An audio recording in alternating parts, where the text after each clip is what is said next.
The following program contains naughty bits. I take responsibility.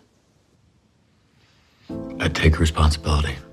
I take responsibility. I take responsibility for every unchecked moment.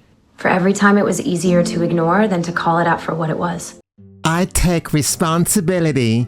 Responsibility for the depictions of sexy women in my videos.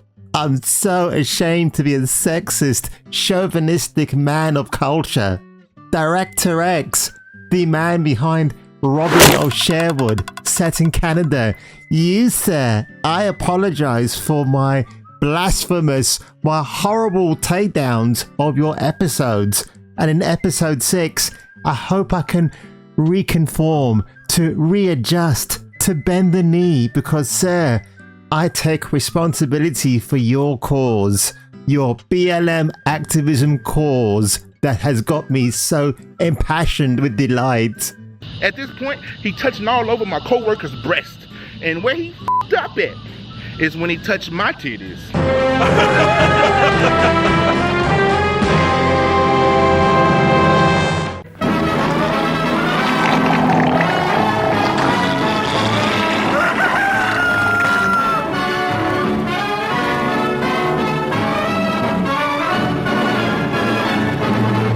Have no fear, ladies and gentlemen. I have not been taken captive. I have not been held hostage against my will by beautiful, buxom ladies with bodysuits. No, that's actually quite a good idea, actually. But no, I have not been force-fed ESG pills down my esophagus. But holy shit, Robin Hood, episode 6, 2 more to go. I can't believe it. And what an atrocious but yet hysterically funny episode this was. Because today, ladies and gentlemen, we are celebrating Lionheart Day in the Hood in New Nottingham. That's right. I didn't know this was an annual thing, and neither did Little John, because it was his first parade into this particular celebration of diversity. Welcome to our annual Lionheart Day. I gotta hear you roar!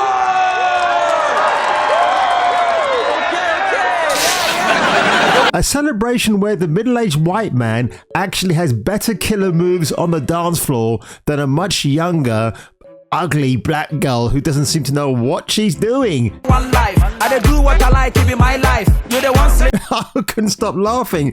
In fact, the budget of this show is so limited, they probably gathered about 60 or 70 extras to be the unwilling participants in Lionheart Day. Lionheart Day, I may add, might as well be called George Floyd Day, because again, Black Jesus on stage. You know who that's a reference to, right? So I thought that was absolutely cringe-tastic. And it's really funny because later on in the episode, you had a couple of performers on stage. None of them were Caucasian. So I'm thinking, if this is a festival that brings everybody in the hood together, why aren't you giving the Caucasian folks a bit of a fair shot on stage to stay their part? But actually, the writing is so atrocious in this show. It seems that Director X and his collaborators have no idea what they're actually doing. I mean, look, the Barbie movie, as divisive as it is, and like I said, when I watched it, I came away actually laughing at the attempts to force feminism down the patriarchal throat, because it didn't really work. And I can't take credit for this observation, but of course, Ken was the only character in that film who tried to restore equality, but it got shoved in his face by the insufferable females. And speaking of which, Maid Marian, well, I mean, if a lawyer like her turned up to my front door with a low-cut top and a nice suit to cover my bosoms, or her bosoms, then I wouldn't have any objection, Your Honor, for her to represent me in court. No. So this episode was of two halves. So you had the Lionheart Festival, and then you had the meeting with Tressay Loxley and John Prince Prince John, which was interesting, I suppose, because it was there as a ruse. Let's face it, folks. Does anything that Prince John does, is it ever honorable? Now listen, if I was in Tressay's shoes, where she's in a wheelchair, and the rich white man can offer you money to restore some mobility in your legs, I would take the offer. I am not kidding, because I have no qualms. I definitely don't. Now, why should I? Because this is real life we're talking about, folks. You know, that Robin Hood is just fictionalized fiction that is really and utterly terrible. Now, at one point in the conversation, now I have to kind of break this down for you. The meeting is that they want to keep New Nottingham. They don't want it to be sold off and be turned into a new neighborhood, because what it means is that Prince John will turf out the BLM community and put them somewhere else. Of course, the activists want to keep New Nottingham as it is, because remember, everybody, including the Prince himself, are absolutely welcome. At one point, I cannot believe this was actually said, but Tressay Loxley looks at Prince John and says, "You want to own us?" The tragedy of the commons, no one cares about what they don't know. Oh, is that what you want? To own us? Okay, we're not going to get anywhere.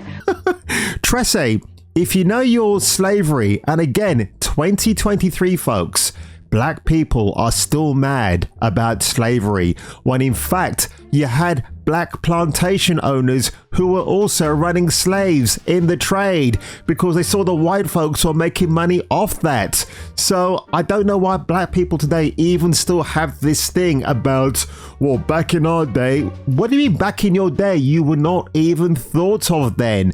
It's history. It's a thing of the past. You can't erase it. Move on, because that's what I've always done in my life. And honestly, this episode was just filled with so many guffaws, I could not stop laughing. In fact, I couldn't actually do one of my usual reactions where I sit down for 45 minutes and pausing and breaking in between scenes I found hilarious, because it's just a long slog. And I've got RoboCop Rogue City to play today. Hopefully, I actually bought the wrong edition because I don't have a Series X. Now I have to buy one. But honestly, Guy Gisborne, I thought, now the actor who plays him, he's fairly good. Of course, Cro-Mags was there, but oddly enough, they had to contain her breasts in a basque kind of top. I don't know what it was. It's like a fishnet over her 36 double Ds. And she was as atrocious as you'd imagine. She can't deliver lines. You still carry your daddy's gun in there? No, but I got some concealer so you can fix your face. You're better off rapping, love. Stick to that. You're definitely not an actress. But of course, when I've seen this forced inclusion of a busty woman on a show like Sherwood, I give it some approval. But then you think about Megan Thee Stallion on She-Hulk and how bad she was in that particular show as well. So all the female rap artists, just stay in your lane, girls, and stay on the stage and rap away. Do that. Do what you're really good at.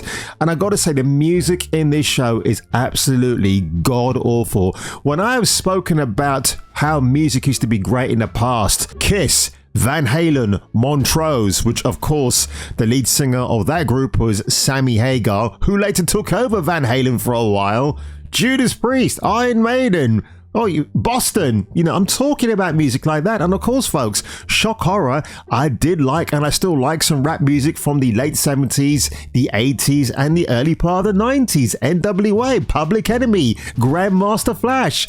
But honestly, when you hear the trash that they're portraying in this show, even rap music has gone down the wayside. I mean, oh my God, the last time rap music was good was Jay-Z before he married Beyonce. The woman who hangs by her claws and the wig falls off every time they come home together. But honestly, this show had all sorts of stupidity. Now, the most offending article, in this show, and before I get to that, Alan is having an interview with the Canadian press. and he's bigging up how Lionheart was this mentor-like figure, how he kept the youth out of trouble, because of course, if you remember, Lionheart was the guy that mentored Little John, told him to breathe and meditate before he got angry like Bill Bixby in The Incredible Hulk. But how that interview gets turned around is that the white reporter turns to the camera and says, "They're not a gang, more like a rap is a community celebrating a controversial and violent patriarch." What? That's not what I said. And then walks away. And I actually like that. That was very, very funny.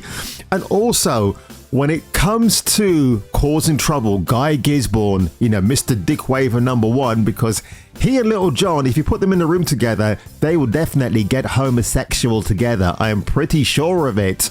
Well, they had a bit of a confrontation earlier on, and now Guy Gisborne has returned with gun in hand, takes to the stage, starts doing an awful rap, which then forces the Hood to don their costumes and to try to eliminate Guy Gisborne from the festival of 50 dwellers. Maybe it's about 20 dwellers at this moment. I think a lot of the festival goers got bored and just went away back to their little cribs in the hood.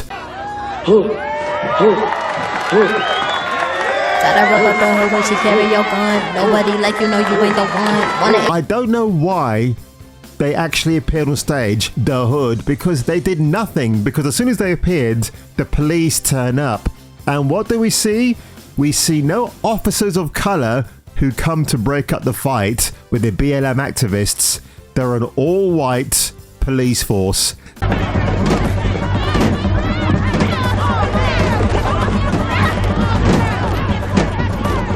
Now, where did they come from all of a sudden? And before, in previous episodes, we had some officers of diversity, but quite clearly now, well, actually, there's only one officer of diversity, the Indian fella who's in cahoots with Guy Gisborne. So I thought that was actually very funny. I mean, at this time, ladies and gentlemen, I could sit there and I could moan and I could cringe. But honestly, when you're forcing this kind of activism down our throats, this virtue signaling, I just find it absolutely laughing my ass off silly on the floor. It really is. And when it comes to the conclusion of this episode, well, that lovely Oriental lady I spoke about in the first episode, I didn't know she was the mayor. Mayor Lee. What is this? Well, Lionheart Day is a great photo op. Again, it might have been something they highlighted, but I didn't catch wind of it. I mean, the only wind I catch is from my butt crack below.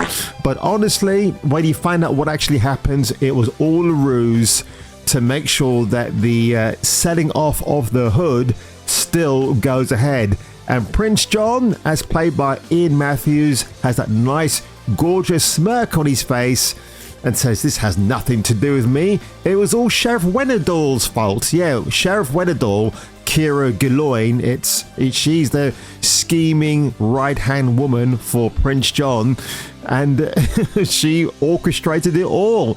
And also, there is a moment here which made no sense at all. Again, Friar Tuck turns up to the festival, bringing along cinnamon-covered locusts and crickets for the festival goers to eat. And I'm thinking to myself, but dude, you look like a donut. You surely can't be eating this as your main dietary, as part of your dietary requirements as advised by your cholesterol-seeking doctor. No, but later on, we do see him consuming a big leg of chicken or ham, so I guess that answers that question.